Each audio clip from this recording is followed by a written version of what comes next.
Ayamu was an ugly chick repellent who was mysteriously murdered and resurrected as an immortal zombie. However, when he teams up with magical girls to get revenge on his killer, he gets distracted by plots and spends his immortality rizzing up baddies that want to abuse his zombie meat. Despite being a zombie, Ayamu still managed to live a normal, carefree life in school.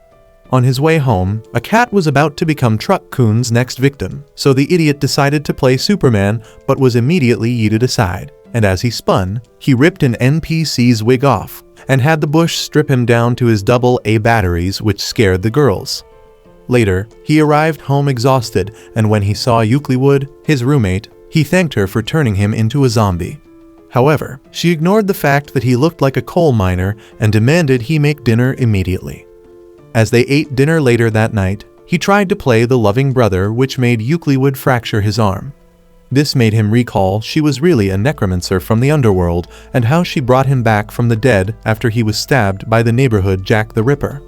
As he rested on the balcony, his friend Orito called him to inform him about a new murder on the news and asked him to stay safe so he could keep copying his physics assignments.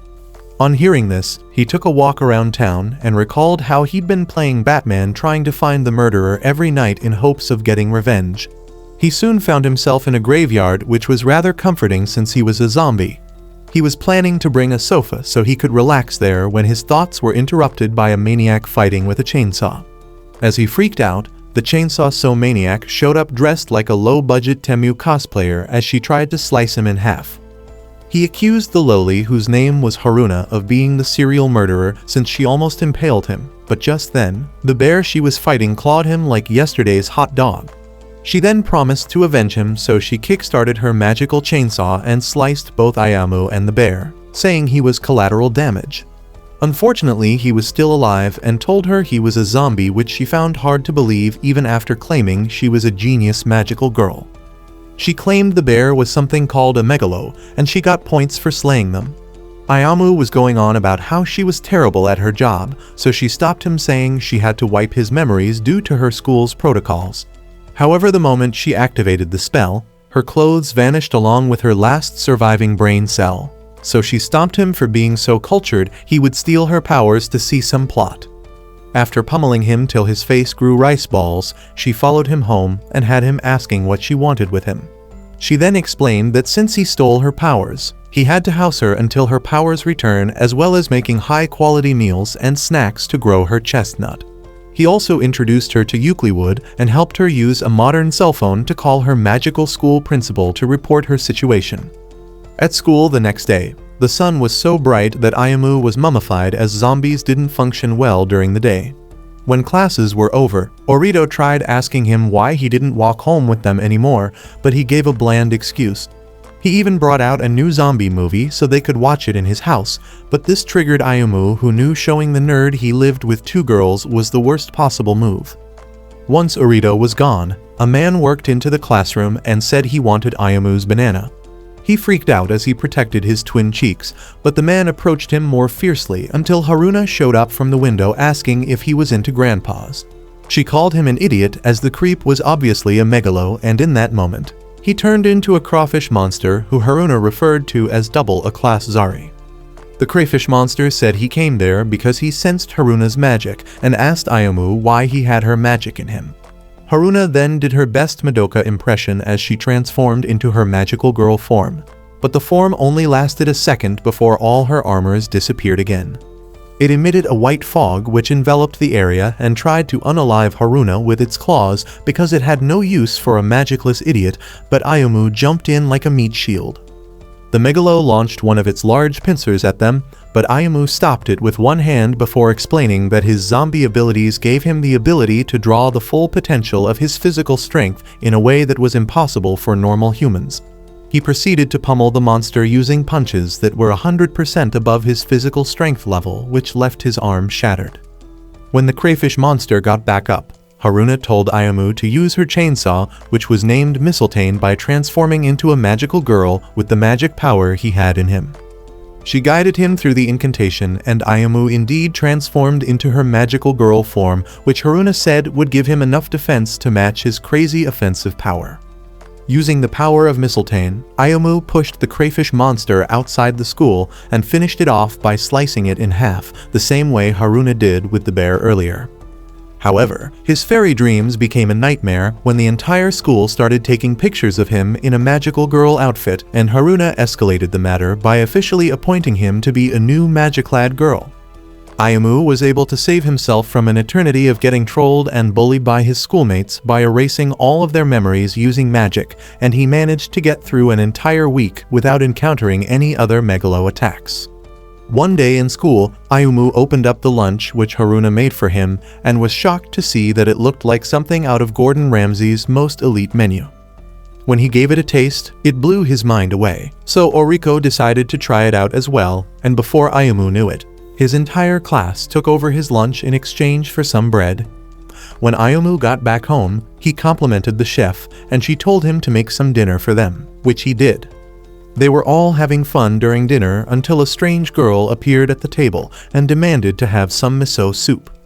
After sharing a meal with them, the mystery girl introduced herself as Seraphim, and her name made Ayumu instantly guess that she came from a strange foreign land. She revealed that she was skilled at using something called the shallow reversal secret sword technique, and Ayumu couldn't concentrate on her incoherent yappings because he was staring at the enormous war stoppers she was carrying. Seraphim said her mission was to ask Euclid to accompany her willingly to the village of ninjas, and revealed that she was a vampire ninja. Ayumu tried to process the garbage she was spewing until Euclid told him through writing that he should send her away. Seraphim asked Ayumu what he was to Euclid, and he revealed that he was something of a guardian to her, which made Seraphim request to serve her as well. She told them to call her Sira, but Euclid declined while claiming she only needed one servant. Seraphim decided to take Ayumu's place, and she asked him to follow her to a secluded place where they could throw hands. Ayumu said he didn't want to fight a girl, but Seraphim demanded to face him as a contest to prove which one of them was more fit to serve Euclid, so he reluctantly agreed. They stared each other down in a construction site where Ayumu told Haruna he didn't need her help, and she replied that she had no intention of giving him any in the first place. Ayumu asked Sira if she really intended to unalive him, and she replied that she had to do it to further her mission. She pointed out that he wasn't a living human, and this surprised Ayumu because no one so far has had enough brain cells to figure that out. She said she knew because of her ninja skills, which she claimed she'd use in cutting him down repeatedly until he couldn't get up anymore. When she created a sword by fusing several floating leaves, Ayumu reminded her that zombies still felt pain, so she asked if he was already throwing the towel. Ayumu replied that he wouldn't let a low-rent Tsunade rip-off take away his glorious queen, so she charged at him with several attempts at tearing him open with her sword. Ayumu dodged her attacks until she randomly disappeared into thin air and started preaching about her shallow reversal technique again. Suddenly, she appeared behind Ayumu and landed a brutal slash on his back, which took him to the ground while she bad-mouthed him. He realized he'd underestimated how powerful she was when she overwhelmed him with her super-fast strikes, and it took every bit of strength he had just to dodge her attacks. Sira slashed his hand away and tried to finish him off by impaling him in the chest, but Ayumu held onto her sword with his super strength while it was inside him to stop her from using her technique, and pulled off a Tanjiro special by headbutting her at 250% physical power. Unfortunately, the attack did him more damage than it did her, so she was able to fly up in the air and fire ranged attacks using the shallow reversal technique on him. Ayumu managed to get her off the air by throwing his hand at her gut, but she took him out on her way down by throwing a shuriken at his head. After that exchange, Sira admitted defeat as a way of showing her pride as a vampire ninja before teleporting away. When Ayumu and Haruna got home, they were shocked to see Sira serving Euclid some tea, and when Ayumu asked why she didn't go home, she replied that it was her new home. Sira said she had no choice but to become Ayumu's servant, and he immediately tried to take advantage of the situation by saying she'd have to obey all the weird commands he was trying to give her, so she put him in his place by calling him a filthy animal. Ayumu was resting on his bed that night when Sira invaded his room through the ceiling and told him that Euclid had closed off her heart. Ayumu said it was how she was. But Sarah argued that something was wrong since Euclid didn't even consider her offer, and she asked Ayumu to do something about it before leaving his room. He remembered how he was instantly captivated when he met her a month ago, but fumbled the bag in his attempt to riz her up by showing off some of Chris Brown's dance moves. She woke him up after he fell down like a goofball and had a fun conversation with him, which marked the start of their friendship. On his way back home that night, he overheard a woman being attacked in a mysterious building, and like every dumb horror movie character ever, he ran into the building to check out what was going on. He saw some blood in the first floor of the building and tried to move to the second floor, which was where the scream was coming from when his body suddenly froze up. The assassin appeared behind him and turned him into a bloody donut. He woke up several hours later in a graveyard where Euclid revealed that she prevented his death with her necromancer powers and asked to stay with him. Back in the present, Ayumu and the girls were having fun at dinner when Euclid suddenly called to their attention after Haruna playfully told Ayumu to die. She told her not to use those words so casually, but Haruna stupidly decided to continue saying it, so she smacked her across the face and said that death was painful. Some days later, Haruna was having a goofy dream where she was fighting in her magic-clad girl form against a giant pudding when a weird alarm clock woke her up by piercing her head. At the breakfast table, Sarah asked why there were so many weird objects at their home, and Ayumu replied that his parents kept sending them to him from countries he'd never heard of. He spoke about how they left him all on his own while they traveled the world, and Sarah said it was the reason he became such a miserable idiot. Haruna was excited when she saw that the last piece of pudding was still in the fridge, but when she grabbed it, Euclid showed up and grabbed her hand. The two of them decided to play a game of Jenga to decide who would get the pudding, and Sarah joined them with the intention of splitting the pudding in half between herself and Euclid if she won. While the girls were having fun at home, Ayumu was fighting for his life at school because the sun was so intense that Ayumu had to carry an umbrella over his head during class so he wouldn't get barbecued. Orito tried to riz up some girls in their class by asking them to go bowling with him, but all of them declined, so he asked Ayumu instead. Ayumu had zero interest in bowling, but when he noticed the girls staring at them, he decided to save his friend from losing more aura points by accepting his offer. Meanwhile, Sarah used her ninja techniques to stack up the Jenga blocks in a way she thought was impossible to defeat, until Haruna used her chainsaw to pull an insane move that won her the game. When she started celebrating, Sarah reminded her that the game was only meant to have a loser and not a winner, so they decided to switch gears and settle the score using shogi. Euclid ended up winning the game easily, so they switched to a game of Twister and Euclid handled the spinner wheel while the other two positioned themselves on the mats while talking about Ayumu. At the same time, Ayumu and Orito were chilling in the bowling alley when Orito started talking about his gooner fantasies with women, which made even Ayumu cringe hard. Just then, they saw Euclid, Sarah, and Haruna tearing up the alley, and Orito immediately started cooking up sus stories about them. But Ayumu was terrified because he knew he'd be cooked if anyone from school found out that he lived with them. Ayumu asked to go to the bathroom, but Orito stopped him by saying that it was his turn to bowl. Ayumu realized that the girls had spotted him, so he did his best to hide his face, but it didn't take long before Haruna started calling out to him. Being the absolute doofus that he is, Orito started aura farming because he thought Haruna was falling for his riz, but his delusions shattered when she came by and talked to Ayumu instead of him. Ayumu was an even more hopeless idiot than his friend, so he used a goofy mask to cover his face and introduced himself as *masked Ayumu. The other girls came by and asked him to take the dumb mask off, so Orito crashed out as he asked Ayumu repeatedly if he knew the girls. Sarah accurately pointed out that the dumb mask made Ayumu look more handsome than he usually was, so Orito realized that Ayumu knew them and Haruna escalated the matter even further by revealing that they lived in the same house as him. Orito had an even crazier crash out as he asked Ayumu to explain what was going on, and when he did, Orito felt bad about the fact that his best bud was keeping such a juicy secret from him.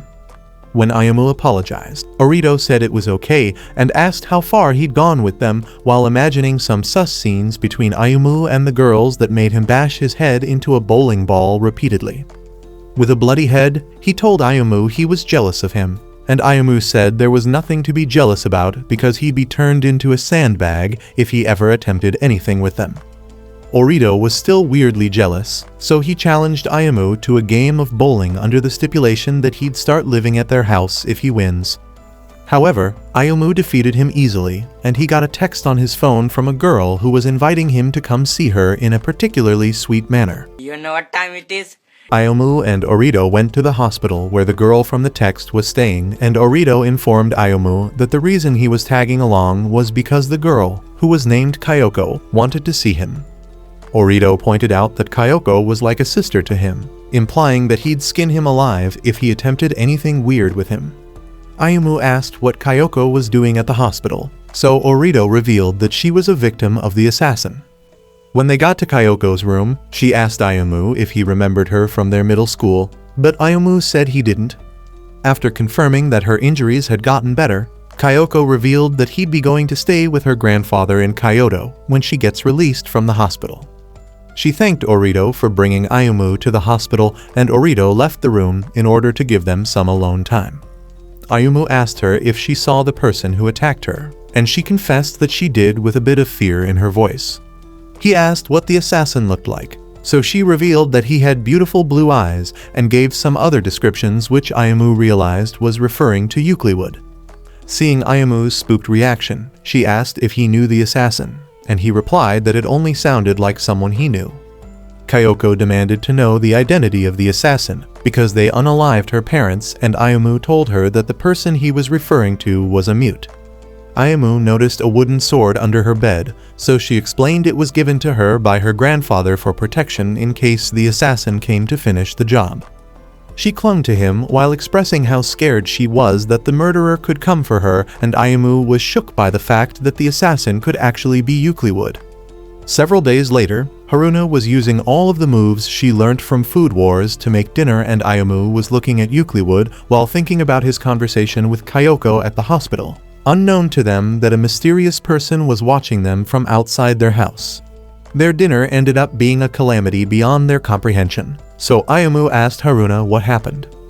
Haruna said it turned out that way because she had Sira help her with dinner, and Sira said it was her first attempt at cooking before inviting Ayumu to give it a try. Ayumu tried to eat it up, but his chopsticks melted, and Sira boasted that her dish was so overpowered that you couldn't eat it with something weak. They forced Ayumu to eat her disaster food despite the fact that it literally melted everything it touched, and all it took was one sip to send his Smurf-sized brain spiraling into another dimension. When Ayumu woke up, the girls said they were hungry, so Ayumu ordered some pizza and seafood for them before Haruna took the phone to call her instructor Dai. On the phone, she told Dai that she hadn't found a particular artifact they were after, and when Sira asked what the artifact was, Haruna said it was something they called fear. When the doorbell rang, Ayumu thought it was the delivery guy arriving in record time, but it turned out to be the mysterious dog man who'd been creeping outside their apartment named Cerberus Wizard. Ayumu asked if he was something called a Doberman, but Cerberus revealed that he was a megalo known as the watchdog of the underworld who existed only to allow entry to the other side and prevent anyone from leaving. Cerberus brought up the fact that Ayumu managed to escape the underworld after visiting there, and this made Ayumu realize that the overgrown mutt was trying to drag him back to hell. The two of them started squaring off, and their battle spilled into the living room when Cerberus injured Ayumu in the arm. Euclid healed Ayumu's arm using magic, and Cerberus instantly recognized her as his master. After she explained the whole situation with Ayumu to him, he apologized and left their house while telling them that he intended to collect the soul of the person being unalived in the area. Ayumu was instantly alarmed by the news of the assassin resurfacing, so he followed Cerberus on his trip. They landed on a certain rooftop where Cerberus explained that Euclid takes on the pain of whichever person she heals, implying that she felt the same pain Ayumu did when she healed him. He went further to say that she was a special being who was at the center of everything, and that she chose to heal his injuries because she saw him as a special person as well. They went into the scene of the crime where they saw a bloodied body, and Cerberus said the soul was no longer in the area. He revealed that a lot of souls hadn't been making it to the underworld recently and presumed that those souls must have been sacrificed by someone as an offering to gain an unbelievable amount of power. Ayumu asked who the offering was for, and Cerberus replied that it was for someone who was referred to as the King of the Night. All of a sudden, the sword-wielding assassin showed up and tried to unalive Ayumu, but Cerberus jumped in to save him. Unfortunately, they both got stabbed at once like a kebab, and Ayumu realized that he couldn't move his body similar to how it was when he was first bodied. He also couldn't get a glimpse of the assassin's face as they both fell to the floor, and Cerberus told Ayumu to take care of Eucliwood as he vanished into nothingness. When Ayumu returned home, he told Eucliwood about their encounter with the assassin and asked her why she suppresses her emotions. She explained in writing that disturbances and uncertainties cause her magic to lose control in a way that could affect the string of fate and change reality. She also revealed that the reason she couldn't speak wasn't because she was role-playing Nezuko, but rather because her words carried magic. She didn't know which of her words would have magical implications, so she decided not to say a single word ever again. Ayumu asked if she could at least make noises, but she said she couldn't and explained that intense pain ran through her head when her words became magic, which was something she didn't want to happen again. She also told him that her blood grants immortality because her heart sources a tremendous amount of power, and explained that she wore her gauntlets and plate armor to suppress her magic because her powers didn't obey her will. She added that her powers will continue working after she dies, and Ayumu replied that it was messed up. She started crying as she said that Ayumu probably hated her, and Ayumu angrily asked why she would ever say that. She said it was because her emotions affected him the strongest and called herself a monster, but Ayumu argued that she was a kind girl. She asked if she could continue staying with him, so Ayumu literally took a page out of her book by writing some comforting words to her. He told her to laugh whenever she wanted and promised to take care of fate if something happened, implying that he was ready to take on the King of Fear, nuclear missiles, or even Goku to continue staying with her. Whoa, calm down, Jamal. The next day, a giant whale appeared in the city, so Sira flew Ayumu to the location and launched him at it, allowing him to deliver a heavy kick. Haruna revealed that the monster was a class a megalo called the Defeated and Weak Blue Whale before telling Ayumu to transform into his magic-clad girl form. Ayumu transformed and assured Eucliwood that he'd handle the situation before leaping into the air to join Sira in having a standoff with the whale. The whale fired a massive laser beam at Ayumu, which he dodged before asking Haruna how to defeat the whale. Haruna said the best way was to cut off the head, but he complained that it was too thick. The whale tried to impale them using several water attacks, but Ayumu and Sira dodged all of them, and Haruna provided an assist by using what was left of her magic power to create a force field that held the whale up in the sky. Ayumu asked Sira to increase the size of her sword so that it would be large enough to cut the monster's neck, and once she did that, Ayumu boosted his powers beyond 400% since magical girls had no limit. Sira charged at the whale, dodging several of its laser beams before using her shallow reversal technique to make a deep cut on its neck. Ayumu boosted his powers to 1000%, which gave him a girlier look, but also allowed him to launch himself like a comet as he delivered a dropkick that beheaded the whale. Later that night, Kyoko unalived herself in the hospital room by slashing her own neck with a blade. Some days later, Sira suddenly started kissing Haruna intensely and sucking her blood using her vampire abilities while Ayumu watched from a hidden spot. But unfortunately, they noticed him peeking and called him a disgusting degenerate. A while later, Sira explained that she'd die if she didn't drink blood periodically, and Ayumu asked why she needed to kiss Haruna if all she needed to do was suck her blood, implying that she might be more into women than men. Sira explained that the smooching worked as an anesthetic, so Ayumu requested for her to suck his blood sometimes, but she immediately rejected his offer by saying she'd never drink a disgusting virgin's blood that probably tasted like horse urine.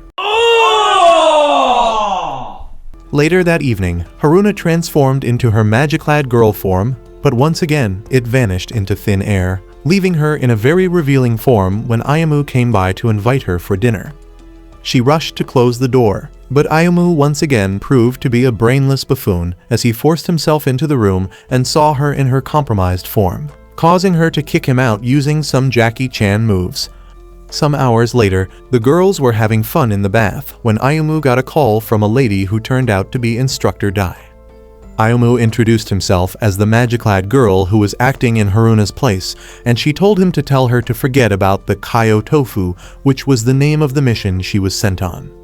Ayumu asked if she was talking about the artifact, and she confirmed that she was, so he realized that Haruna's lack of basic Japanese knowledge made her mix up Kaio Tofu with fear. Dai revealed that she loved Kyoto tofu, so Ayumu promised to get her some and asked why Haruna came to Tokyo and not Kyoto.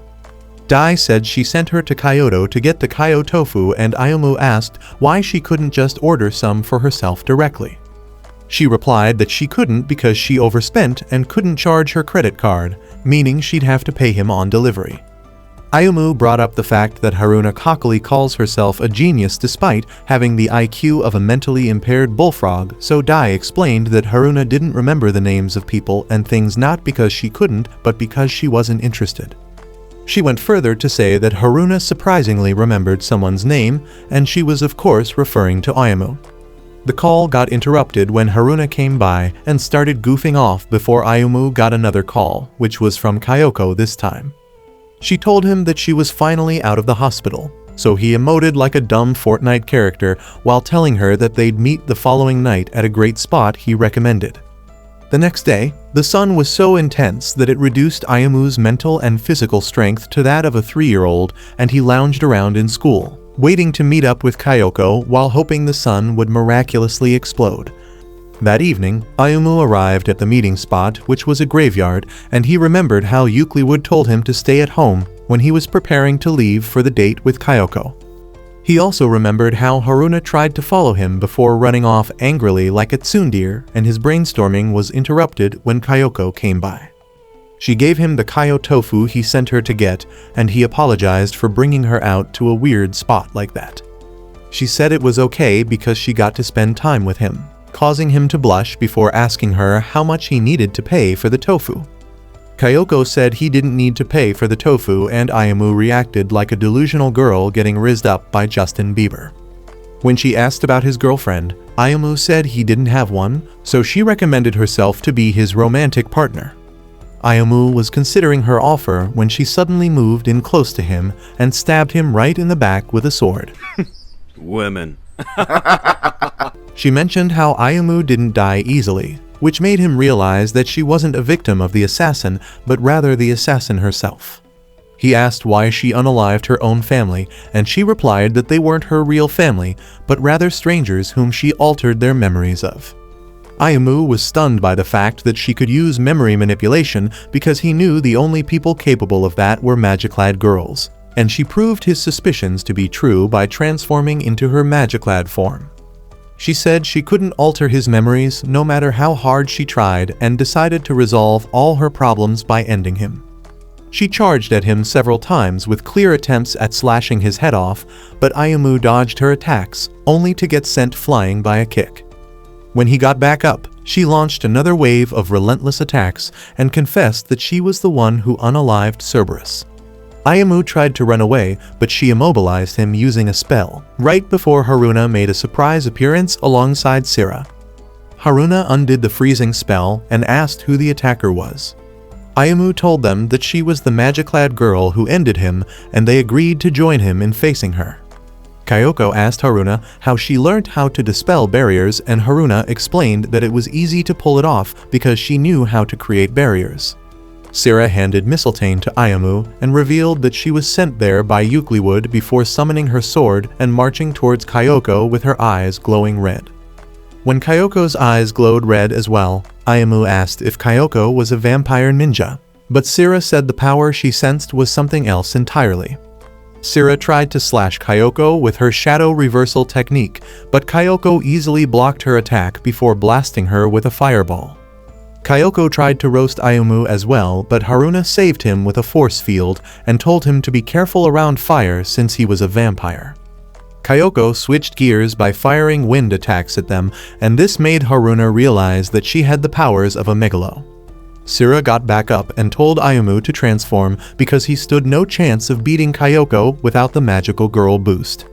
Ayumu transformed into his magic-clad girl form and charged at Kyoko with Sira running beside him.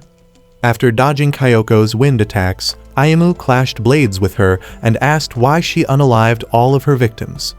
Kyoko said it was because doing so gave her immortality and crushed Ayumu in between two tornadoes which she created.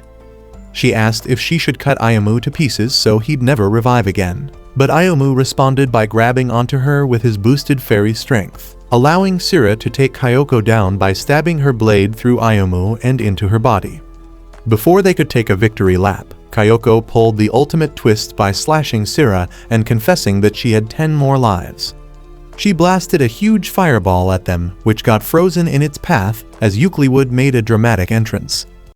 Let's go. Kyoko fired 2 tornado spells at Euclid, which she dispelled without even lifting a finger. That only got Kyoko more excited because she sang praises to Euclid while blasting her with more spells, but Euclid's version of Gojo's Infinity was just too solid for her magic to penetrate. Kyoko tried to Pikachu her with some lightning blasts, but her force field got the job done once again, and Euclid stunned everyone when she took Mistletoe and transformed into a magic-clad girl. After his very first experience with Haruna, Ayumu knew that magic gets absorbed by stronger magic, so seeing Euclid pull off this transformation made him realize that she was the one who was attracting all the megalo in the area. Kyoko started running her mouth about how Euclid gave up her life as a necromancer to play house with a degenerate loser and fired several flame blasts at her, which ended up getting blocked by her magic barrier. This made Kyoko dance in a sus way while saying she wanted Euclid's magic, and Ayumu tried to get involved in the upcoming battle, but he was stopped by some words which Euclid burnt on the ground, which told him to stay back. Euclid and Kyoko went to a different part of the battlefield where Kyoko revealed that her multiple lives made her capable of surpassing the limiters of the human body before firing a magic blast at 100%. She fired several more blasts at 150 and 200%, but they all couldn't leave a dent on Euclid's magic barrier. As Euclid approached her slowly, Kyoko went even crazier with her attacks, firing blasts at 300%, 400 and even 500%, but the results stayed the same. Kyoko started gasping for air out of exhaustion with her arms completely fried because of the backlash of her own attacks, and Euclid burnt some words into the ground which told her to go home, but instead she charged up another blast. Euclid whispered a single word that unalived Kyoko, and Ayumu watched in shock, while Sira explained that Euclid used the magic in her words to end Kyoko by saying the word die. Ayumu realized that this ability was why she got really angry when Haruna casually told him to die, and it also explained why she suppressed her magic by holding back her words and emotions when she was around her friends. Kyoko struggled back to her feet, but Euclid sent her right back into the dirt by whispering the word die again, and she kept spamming this overpowered one-word doom ability even though it caused her immense physical pain as Kyoko kept getting back up. It got to a point where Kyoko countered this move by destroying her own eardrums and grabbed onto Euclid before releasing her magic energy at full power. This attack put Euclid out of commission, so Kyoko started bragging to them about how having multiple lives was the most awesome thing ever. Haruna grabbed onto Mistletoe while expressing how angry she was about Euclid's defeat, and Sira also told Ayumu that she intended to pummel the psychotic witch with a new technique she created. The 3 of them charged at Kyoko, and Sira used her new technique, which was to attack with a huge swarm of leaves at once, but Kyoko easily countered by blowing her away. Haruna tried to retaliate by cleaving her with Mistletoe, but Kyoko easily ragdolled her to the ground. Just when they thought they'd seen the limits of Kyoko's craziness, she stabbed herself through the chest with her sword, which allowed her to regenerate all of her barbecued limbs as well as her burst eardrums. Kyoko decided to take their life as quickly as possible since she'd already lost many of the lives she previously stacked up, and Ayumu decided to level the playing field by transforming into a magic-clad girl. Kyoko launched a slash attack which tore through Ayumu, and instead of Ayumu to dodge or fight back, he started yapping about the value of life, which only created an opening for her to slash him several more times. On the floor, Ayumu told Euclid that it was time for them to go home for dinner, and this got Kyoko so angry that she tried to split Ayumu in half with her sword. Ayumu stopped her sword with her bare hands and shattered it before getting back up. As he walked towards her, he thanked her for unaliving him because the life he was currently living was less lonely than the one he had before, and he grabbed her hand while claiming that it was time for him to change her life as well. Kyoko said she had the artifact of life, and Ayumu replied that he'd continue unaliving her until she ran out of stolen lives. She got him to let go of her by blasting him in the chest, but he pulled an Uno reverse by splitting her in half with the chainsaw while on the floor. When her body reattached itself, she tried to attack him again, but Ayumu proceeded to slash her apart over and over again with the chainsaw until she started running away in fear. Ayumu knew she was down to her last life, and despite her efforts to beg for mercy, Ayumu said she had to pay for all the lives she'd stolen. He pointed out that all of her victims, including himself, were just as terrified of death as she was when she unalived them before launching the mother of all Detroit smashes at her. It turned out that Ayumu spared her by targeting the area beside her head, and he met up with Euclid, who thanked him for his heroic efforts before demanding a feast for dinner. Their friendly conversation was interrupted when they noticed that Dai had arrived and was checking on Kyoko. Dai told Ayumu that she'd have ended him if he really intended to unalive Kyoko, and Ayumu scolded her for not doing a better job of raising her. Dai revealed that she had tens of millions of students, implying that she couldn't possibly train them all, and Ayumu was still crashing out, so she decided to shut him up by roasting him with a huge wave of flame magic. She said she was going to take Kyoko home to re-educate her, and Ayumu asked why she didn't come sooner if that was her purpose, so she revealed that she was there to collect the tofu which he promised her. When Kyoko reawakened, Dai told her it was time to go home, but they were interrupted when the King of the Night took over her and told them that they'd meet again before vanishing with her body. Dai told Haruna that she'd be going after him before teleporting away, and Euclid revealed that the King of the Night was emitting a black mist, which was similar to the power of a zombie she'd destroyed. Much later, Ayumu was pondering over the recent events while eating some rice balls when Haruna and Sira started causing a ruckus in the kitchen. He started fawning over Euclid, who was feasting beside him, and asked her if there were any other zombies but him. She said she once turned a man into a zombie who ended up getting consumed by malice, forcing her to unalive him. Ayumu asked if he was her lover, but she instantly gave a negative response, so he tried to riz her up by saying he was there for her. He brought up how he was invincible thanks to her power, and also how they had Sira and Haruna, which made Euclid smile before the girls interrupted them by inviting Ayumu to try out a new dish they made. When they left, Ayumu asked Euclid what she thought of life at the moment, and she replied that it wasn't bad. Several days later, Ayumu was burning the midnight candle, trying to study for the upcoming exams because Orito told him he needed to lock in so he could fix his horrendous grades. Haruna started yapping about some weird science concept she called the superstring theory, which explained the origins of the universe instead of just teaching him maths like he asked. Ayumu's brain was about to burn out from all the incoherent nonsense she was rambling when Euclid asked him to show her his math problems. When he gave it to her, she easily solved all of it, making Haruna jealous that he'd now ditched her class to simp for Euclid. Haruna tried to show workings on the math problems, the way Euclid did, but ended up drawing a map of the One Piece universe on his worksheet instead. On the day of the test, Ayumu was having an easy time because he realized that the dumb magical girl actually predicted the questions correctly, but he noticed her sticking to the glass window from the outside, so he closed the curtains. When he opened it back and showed her his test script, she yelled as she informed him that there was a megalo in the area, which made him crash out in a way that alerted the rest of the class. Afterwards, he called Sira to ask if she could sense the megalo, but she said she couldn't before asking Euclid to help out. Euclid revealed that Haruna and the megalo were at the 3rd District apartment complex and told Ayumu to hurry, so he rushed over there. On his way to the building, he got a call from Dai, who asked him to hold onto something and not let Haruna find out about it. After she ended the call, Ayumu realized that there were no other shades for him to hide under, meaning that he had to run 100 meters under the sun in order to get to the apartment building. He locked in and tried to do his best Flash impression, but the sun fried him so badly that he had to jump into the nearby river. At the moment, Haruna was being overwhelmed by a weird horse-shaped megalo who dodged all of her chainsaw attacks before taking her out with some poison gas.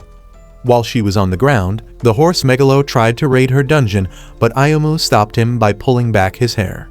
The horse megalo flung Ayumu away from him, but Ayumu clapped him back with several hard hits which sent him flying before the sun roasted Ayumu again.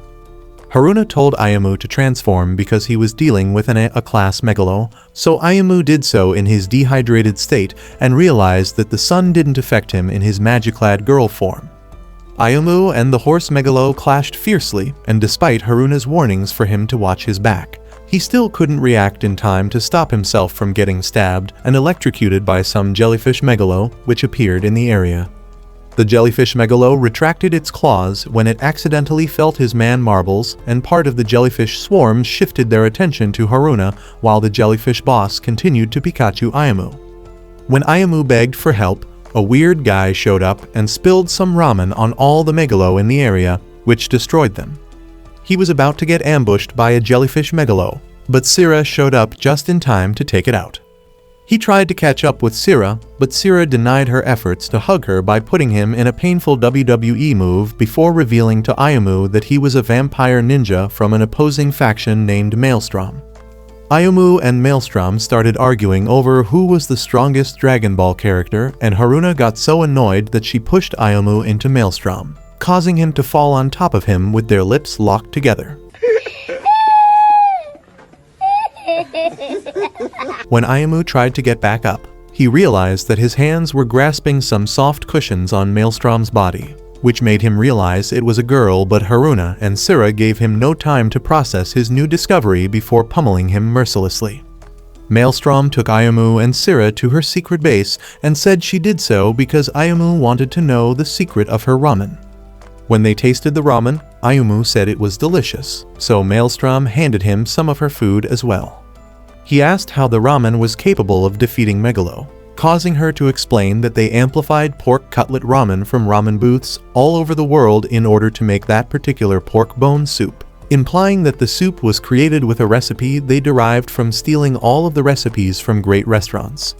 Ayumu wasn't satisfied with her answer, so he asked why she was covering Megalo with ramen, and she used a book as large as an encyclopedia to explain the entire process, leaving Ayumu exhausted. She offered to touch on the superstring theory, but Ayumu declined because he wasn't willing to relive that nightmare lesson. So she went further to reveal that the machine in the room was set to rain pork cutlet soup when a horde of Megalo appeared. Sira called Maelstrom's yappings ridiculous and attempted to leave, but Maelstrom stopped her and told her that someone intended to destroy the machine. She asked Sira to join them, but Sira declined as she walked away, and Ayumu said he'd be joining Sira, so Maelstrom angrily told him to get out. On the way home, Ayumu brought up the machine, so Sira revealed that it could cause harm to the ecosystem, which was why her superiors were looking into it. She also revealed that for vampire ninjas, a kiss only happens during a marriage ceremony and the time or place didn't matter, which meant that Ayumu and Maelstrom were now married. Ayumu asked if that was the reason she didn't want to suck his blood, and she responded positively before adding that his repulsiveness also contributed to making her reject him. He asked if kissing her at that moment would mean that they were married, and she confirmed that if he did so, she would indeed promise her love to him.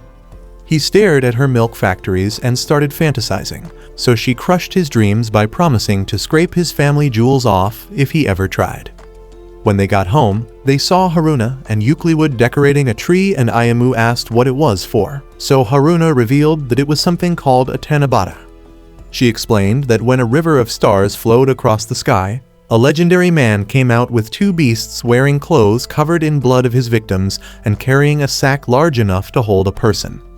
Under the cover of darkness, he entered homes marked with bamboo trees standing like chimneys, and this deadly Santa Claus would grant the wish of anyone with a ponytail. When she finished her goofy Christmas story, Ayumu said he knew more about that stuff than her, and they all proceeded to write some cards which they attached to the Christmas tree. Afterwards, they ate some shaved ice together while staring at the midnight sky. The next day, Ayumu was approached in class by a strange girl who gave him a box which she said was now his own. She yelled at someone on the phone in a manner that startled Ayumu before walking off, and Ayumu saw that the box contained a pair of glasses. Maelstrom came by and handed Ayumu a lunch pack while explaining that it was normal for a wife to make food for her husband. She started yapping about how she had no choice but to become his wife and added that it was always her dream to get married. Orito showed up and called out to Maelstrom in a familiar manner, so Ayumu asked if he knew her. Orito said she was a student from the next class named Tamanori, so she beat him up while telling that Tamanori wasn't her name. Ayumu asked where he got the name Tamanori from, so Orito wrote out the name on the board, which spelled out Yoshida Yuki, and said it could be read as Tamanori. Maelstrom forced the glasses on Ayumu and told him to take a closer look, but it only ended up giving him X-ray vision, thereby revealing her exposed form to him. Some days later, Ayumu was walking to school while flexing the awesome abilities of his new glasses when he suddenly got whacked in the face by a golf club, causing the glasses to fly off his face. He pulled off some elite acrobatic skills in order to save the glasses from being destroyed, only for Sira to show up out of nowhere and take it from him. When she tried them on and saw what they were capable of, she wasted no time to insult him by calling him every possible synonym of the word degenerate. The next morning, Haruna was having ridiculous dreams again. This time it was about Ayumu showing up all dressed up in his magical girl drip, making her so excited that everything she was putting on suddenly vanished. When he rizzed her up and tried to kiss her, Haruna woke up and took the frustration out on the real Ayumu by beating him to a pulp. As if that weren't enough, Sira accused him of somehow sneaking into Haruna's dreams to fulfill his weird fantasies and proceeded to call him a miserable piece of junk. When Ayumu got to school, he opened the lunch which Haruna packed for him, but discovered that it wasn't as luscious as it usually was. However, when Orito came by to be a pathetic beggar as usual, he praised the food for being delicious and invited the whole class to grab a bite as usual. Hours later, Maelstrom met up with a girl from Ayumu's class named Kanami in a diner and told her that she wanted to learn to like Ayumu. Kanami asked why it had to be Ayumu, and Maelstrom was careful not to drop any specifics as she said had to like him because of certain circumstances. When Nanami asked what kind of circumstances she was referring to, Maelstrom said she wanted to like him but didn't know how to since she'd never fallen for a guy before. She then revealed that she was his wife and said she wanted him to like her. Nanami's classmate who was with them asked if she was really his wife, so she claimed she was his school wife before saying she wanted to be the kind of wife he wants. Kanami gave it a bit of thought and came to the conclusion that the way to a man's heart is through his stomach, which gave her weird fantasies, causing her to lose control until a muscular Rey Mysterio cosplaying servant told her to shut up. Kanami pointed out that trying to win him over by making lunch for him might prove to be difficult because his lunches were already very delicious, but Maelstrom said she'd never give up. Kanami also advised her to stop talking like a boy and try to charm him by acting differently from how she always did. She presumed that Ayumu liked lolis, implying that Maelstrom could try to win him over by doing some one-chan roleplay. The next day, Maelstrom gave Ayumu some lunch which she made for him, and when he opened it, he saw that it was made with all the romantic bliss in the world. When Orito tried to take a bite, she smacked his hand away because she wanted Ayumu to have the first bite. Everything seemed to be working out for her romantically until she decided to add some finishing touches to the meal, which was pouring a ridiculous amount of a bunch of different sauces on it in a manner that made it look like something a cat pooped out. Meanwhile, Sira was doing laundry at home when a mysterious paper came flying at her. When she read through the letter, she saw that it was a mission, so she stared closely at Euclidwood, which probably was mentioned as part of her task. What do you mean by that? Following Kanami's advice, Maelstrom waited at the school gate for Ayumu and immediately demanded to walk home with him when she saw him, leaving him no choice but to agree. On the way home, Ayumu asked what kind of house vampire ninjas lived in, so she tried to shut him up since he was speaking too loudly, but ended up telling the word vampire ninja out herself, forcing him to shut her mouth with his palm. When some old hags passing by noticed them, they accused them of playing dirty games on the street, so their faces got red as they jumped away from each other. They eventually continued their walk, and Ayumu asked her to stop calling him her wife, but she refused, saying there was nothing she could do about it since it was the vampire ninja code.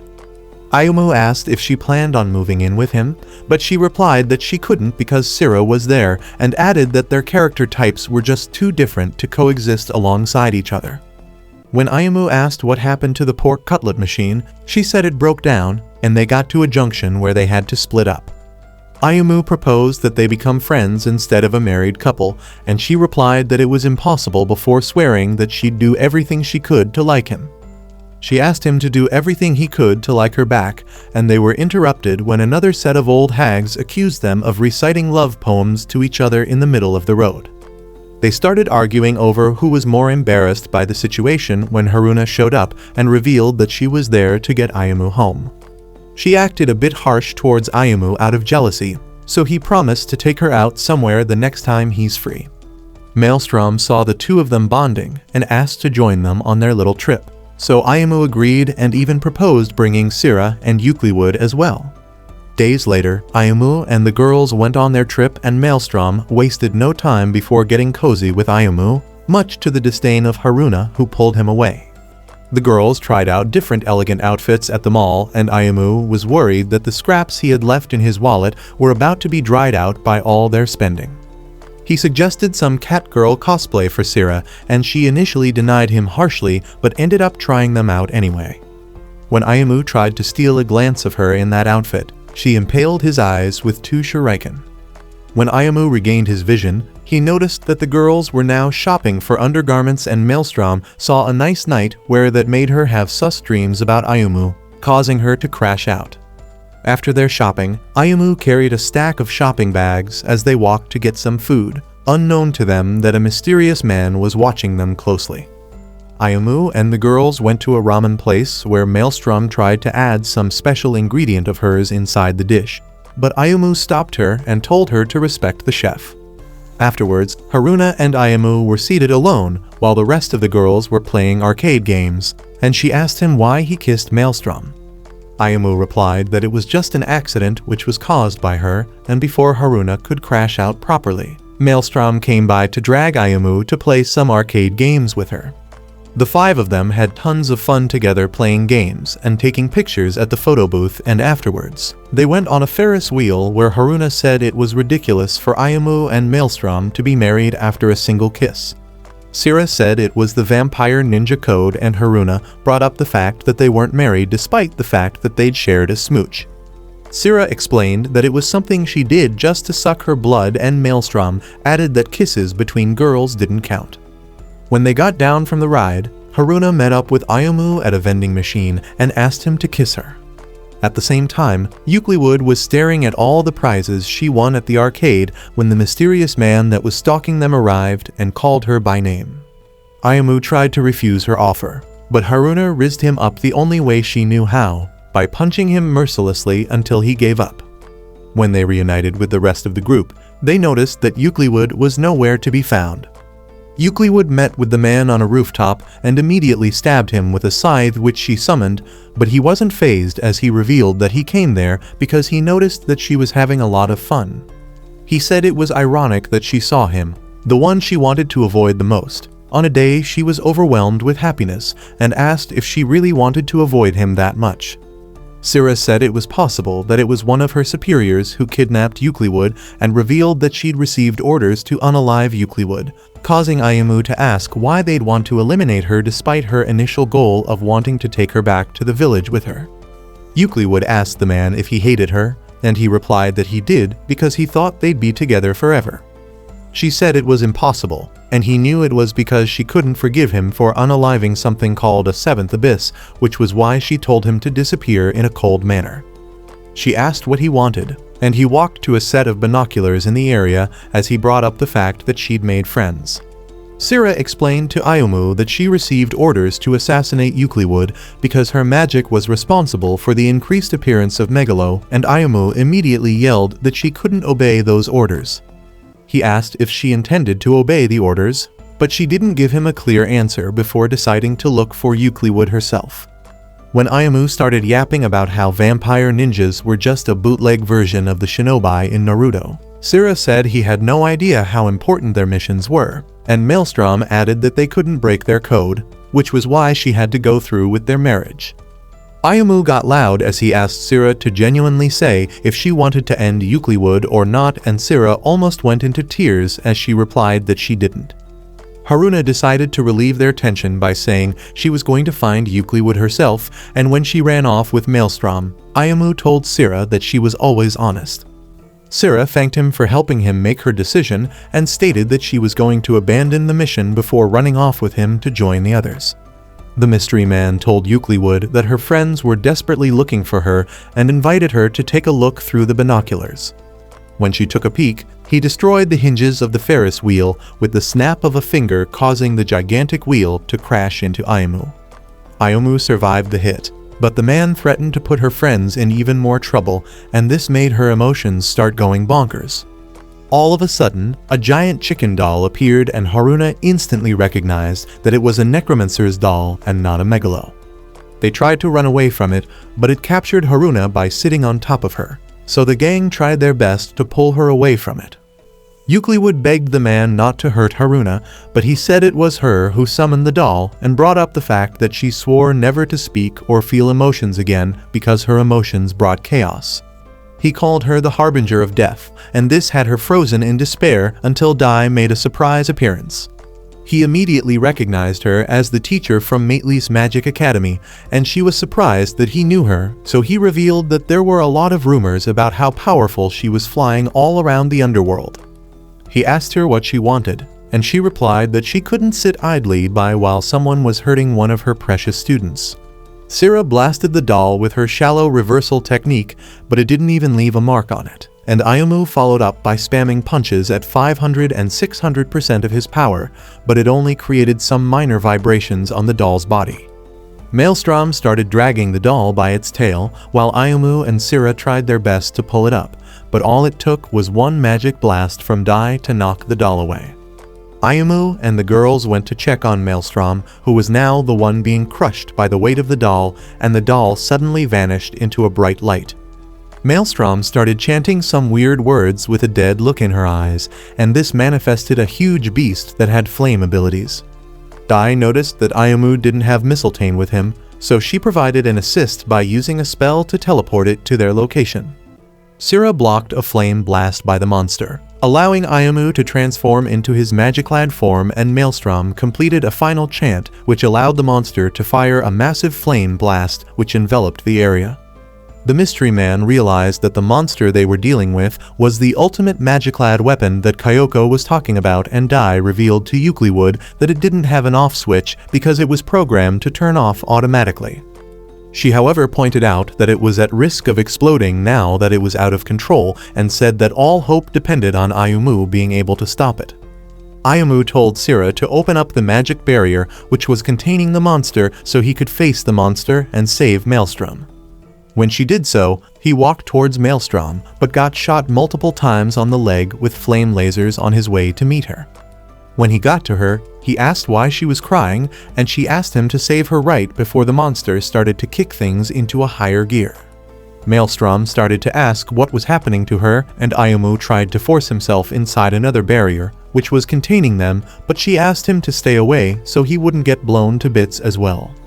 However, Ayumu went into the barrier and hugged her as he claimed that he'd never abandon her. His riz was so powerful that it made her snap back to her senses, and the monster disappeared along with its explosive energy. The mystery man randomly decided to Pikachu Ayumu with a lightning blast before telling Euclid that he wouldn't give up until she grants his wish, as he vanished into a dark mist. Afterwards, Euclid rejoined the gang, and on the way home, Maelstrom thanked Ayumu for saving her. Euclid told Ayumu and friends to go ahead because she needed to take a dump in the nearby forest. When they got home, Ayumu found a message she left for them where she apologized for bringing trouble to them despite their kindness while saying goodbye to them forever. Ayumu ran to the spot they left her, but couldn't find her there, so he went back to the Christmas tree they mounted and read her wish, which said that she wanted to spend the rest of her life with Ayumu and the guys. He read his own wish where he hoped for none of the other wishes to come true and cried out as he asked why it was only his that did come true. Haruna interrupted his moping session by playing a free kick with his head, and the girls motivated him to get back up so they could go find Eucliwood. A few months flew by, and despite their non-stop search for Eucliwood, they couldn't find her. Ayumu thought to himself about how the previous version of himself would have thrown in the towel, but realized that his current self wasn't willing to give up at all as he went back outside. He met up with Haruna, and they shared some hot potatoes together before she told him that she hasn't found any information on the necromancer. Ayumu said he hadn't found anything as well, and they were interrupted when Sira showed up, looking like she just survived a trip to the Dark Continent. When they asked her what happened, she revealed that she was attacked by a fellow conservative vampire ninja for abandoning her mission to unalive Eucliwood. She said she was naive because she thought her comrades would have information on Eucliwood, and confirmed that she was feeling okay because it was her decision to head out in the first place. Just then, a delivery man showed up to deliver a violin which Haruna ordered, thinking it was a brand of spaghetti, and Ayumu offered to play it, but Sira declined before playing a beautiful melody that rocked the entire town. Later that evening, Ayumu ran into the mystery man, who he immediately identified as the other Eucliwood's other zombie known as the King of the Night. The king asked Ayumu if Eucliwood had grown tired of him since he didn't see her around, but Ayumu refused to answer him before the rest of the girls showed up. Ayumu stopped them from coming any closer, and the Night King guessed that Eucliwood had returned to the underworld before deciding to unalive all of them. Ayumu replied that he'd end him, but the Night King used a dark mist to choke him out before tearing off both of his legs. The King of the Night said it was time to unalive the girls and appeared behind them in an attempt to do so, but Sira sliced his hand off using her sword. In response, the Night King used his dark mist to create dark chains that wrapped her up and claimed that he was going to unalive all of them to drag Eucliwood back from the underworld. Haruna yelled at him not to use them as bait, but he replied that unaliving them was the only way to get Eucliwood back to the surface. Haruna argued that she'd rather have everyone alive when her friend comes back, and the Night King tried to shut her up with a mist attack, which ended up getting destroyed by a vampire ninja girl named Sarasvati, who arrived with a lightsaber and Jedi cosplay along with Maelstrom. Sarasvati reported to her associates that she'd found their target and requested some backup, and the Night King realized that he wasn't willing to be captured at that moment since his plan was to die. When he disappeared, Sarasvati's squad teleported in pursuit of him, while Ayumu wondered what he meant by wanting to die. While Haruna and Maelstrom tried to glue Ayumu's legs back to the rest of him. Stop it. Get some help. Sira met up with Siras, who called her a traitor and said she didn't wish to see her face ever again. Ayumu asked Maelstrom why she showed up with the conservative ninjas, and she replied that it was an emergency, implying that there was no time to fight amongst themselves before leaving to join the search for the Night King, since Ayumu's legs were glued the wrong way. Haruna had to carry him as they made their way back home, and Sira said she was heading out to continue searching for Eucliwood. A few days later, Ayumu got a call from Maelstrom, who told him that she'd figured out where the Night King lives and sent him his address, which was surprisingly close to their house. She said she hadn't told anyone else about this piece of information because she wanted Ayumu to be the first one to go after him, so Ayumu thanked her in a way that got her embarrassed. Ayumu shared the good news with Haruna, and they started making preparations to raid his apartment, unknown to them that Eucliwood was standing by the gate of their apartment. Sira saw her and tried to run in to meet her, but got blasted with a mysterious attack that left her bloodied on the ground. The Night King who fired the attack told Eucliwood to come with him, so she quietly followed him but stopped to feed Sira a bit of her blood, which made her regain consciousness briefly. Sira woke up some hours later and informed Ayumu and Haruna about what she experienced earlier, so they rushed to the Night King's apartment, where the Night King invited them to join him for dinner. At the dinner table, the Night King proved to be a hospitable host, as he even offered Haruna extras when she asked, but Ayumu wasn't buying any of his gentleman nonsense, as he demanded the release of Eucliwood. The Night King asked Ayumu how it felt to have an immortal body, and when Ayumu asked what he meant, he asked if Ayumu found his eternal life boring. Ayumu said he didn't care, and their conversation was interrupted when Maelstrom and her squad showed up. The Night King tried to offer them some grub, but they declined, so he grabbed on to Euclid. He noticed that the apartment was surrounded with ninjas, and Ayumu asked him to let go of Euclid, but he declined, saying that she'd run off somewhere if he did. The Night King used his dark magic to plant a bomb on Haruna's head, which he said would explode in a matter of minutes and take down everyone in the room. When he floated out of the window with Euclid, Ayumu reached out his hand to her, but she held back, allowing the Night King to vanish along with her. They shifted their attention to the bomb and noticed that it was a parasitic bomb when it jumped back and forth between Haruna and Maelstrom. They transferred the bomb to Maelstrom's head so that Haruna could defuse it, but when she cut the green cable, it ended up accelerating the time. So Ayumu took the bomb on his head. He leapt to the sky, wondering why Euclid didn't take his arm before it exploded in midair. Haruna, Sira, and Maelstrom had fun while finding all of the different pieces of Ayumu's body all over town, and they brought all of them to one place, allowing his body to glue itself back together. Haruna and Maelstrom started arguing over the right to wake him up with a kiss, so Sira decided to take matters into her own hands by using a special medicine which ended up being a secret poison from the ninja village that immediately unalived him again. Hours later, Sira and Haruna sat beside Ayumu's unconscious body, wondering why he couldn't wake up. Sira suggested that it was because he didn't want to wake up, and they held on to each other and watched him from the outside while Ayumu went through a series of emotional torture on the inside. In his mind, he saw all of the girls saying the most diabolical things to him and leaving him one by one despite his attempts to reach them. When Dai showed up, Haruna told her about Ayumu's condition and also confessed that she felt guilty about his situation given the fact that she was the one who had the bomb on her head in the first place.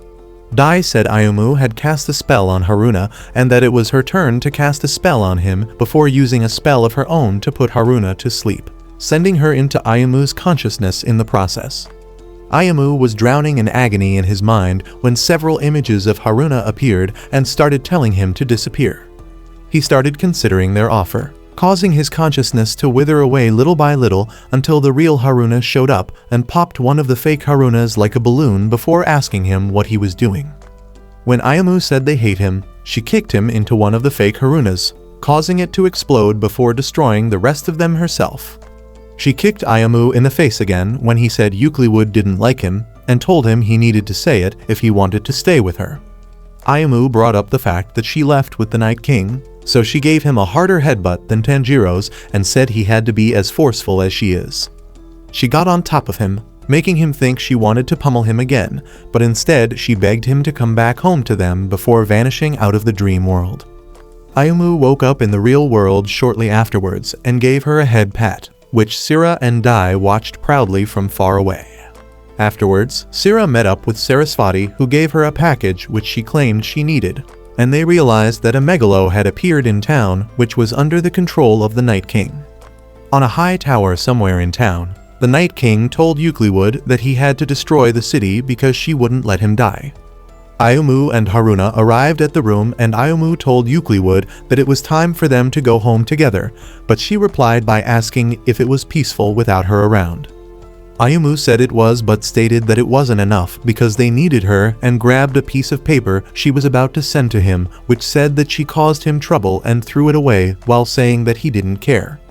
He asked the Night King what he was doing, so the evil lunatic replied that he made Euclid summon a megalo in town and added that his plan was to see Euclid have an emotional breakdown after seeing the city get destroyed. He asked her to unalive him and called her cruel for not doing so. But Ayumu replied that he didn't know a single thing about Euclid. At the moment, Sira was at the tippy top of a very high tower staring at the giant megalo, which was emerging from the skies, and she remembered the words of Sarasvati when she gave her the mystery package which said that only a melody played by a vampire ninja who had drank the blood of Euclid could seal the gates of the underworld, meaning that only Sira could pull it off. Sira began playing the piano, causing the spirits in the area to start vanishing into thin air, and Euclid told the Night King that she didn't want to unalive any more of her friends, so he decided to cause her sadness by going after Ayumu. Ayumu tried to punch him several times, but the king yeeted him into the glass window nearby. Ayamu's injuries healed and Haruna suggested they both transform. So they both held onto Mistletoe as they transformed into their magic-clad girl forms. Sira noticed that megalos were beginning to appear, so she started getting afraid until the rest of the vampire ninjas showed up and started playing music beside her. Ayamu and Haruna launched a combo attack with Mistletoe, which the Night King blocked with his black mist until they pushed their powers to the maximum, causing an explosion in the area which pushed Haruna away and left the two zombies to square off. Ayamu and the Night King went bar for bar, throwing haymakers at each other until Ayamu began to pummel the Night King at 800% strength while preaching about how the Night King knew nothing about how Eucliwood had been struggling to enjoy life in the human world. Ayamu claimed that he wouldn't let someone who had given up on life to say he understood Eucliwood as he punched a hole through the Night King's head. Afterwards, the Night King told Ayamu that he'd one day understand the pain of immortality, but Ayamu said he wouldn't because he had the girls. Emotional, damn it! The Night King said he'd had enough and begged Eucliwood to put an end to his suffering. So she whispered a word to him which made him disappear along with the megalo he was summoning in the city. Later that night, Ayamu held on to Eucliwood while demanding that she stayed with him, and to his surprise, she replied with her voice that she'd stay with him no matter what. Ayamu hugged her and they said some more loving words to each other before Haruna came crashing into the room. Several days later, Ayamu and the girls went to a resort where all of the guys in the area couldn't help but ogle at the sight of Sira's oversized milk factories. This got Haruna feeling jealous because of the skateboard-shaped body she had, and when Eucliwood walked out in a school swimsuit, she realized that even the lowly necromancer had more stuffing than her. Ayamu was chilling at the beach with the girls when Maelstrom and her friends showed up to join them. Maelstrom's friends invited Eucliwood to play with them, so they all played beach ball together, while Ayamu watched and Sira was right there to call him a degenerate again. Sira brought up the fact that Eucliwood was having fun and asked him if it was a difficult battle, but Ayamu replied by aura farming while claiming that it was no big deal since he was a zombie. Haruna reduced his aura points back to negative by throwing a beach ball in his face, and Dai was somewhere in the resort having a relaxing time as well.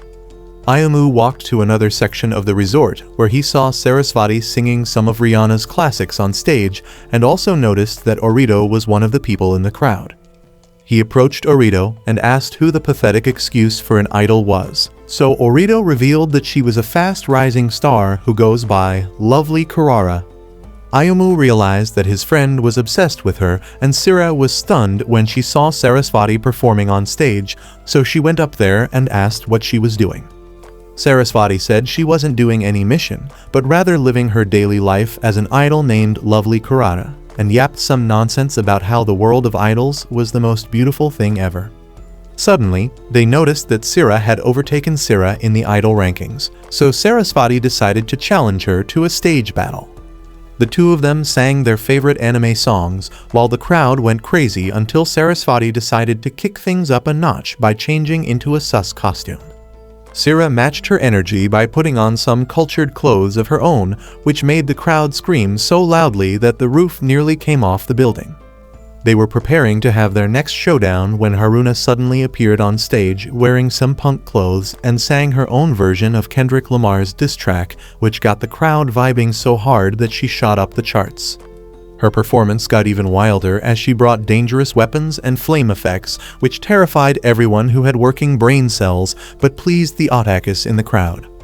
Ayamu started crashing out as he tried to think of a way to stop this ear torture, and Eucliwood showed up looking very interested in Haruna's performance, so he asked her if she wanted to sing as well. Dai Sissy showed up and introduced a large machine which she said had the ability to absorb magic and transfer it to another person, meaning that it would allow him to temporarily take on Eucliwood's Oath of Silence. When Haruna's performance ended, the lights went off and softer music started playing as Eucliwood blessed the ears of the crowd as well as the viewers with some actually good music. Ayamu was putting on Eucliwood's armor while attached to the machine, and when he said he was happy for Eucliwood, he suddenly got hit with a huge wave of pain which Dai said explained was coming from Eucliwood's magic inside him. Eucliwood suddenly stopped performing as she realized that the machine had turned off. But luckily Haruna was right there to share her magic with her, enabling them to have the cutest duet imaginable while Sarah and Sarasvati danced behind them. Ayumu started ogling over Sira's bouncing cannons, and he said he wished all girls could wear fits that were as cultured as what she was putting on, which caused him intense pain due to the effects of the machine. All of a sudden, Mistletoe appeared and let out a voice which said he'd make Ayumu's wish come true. So Ayumu realized that this bizarre scenario was happening because of Euclid's power to affect reality.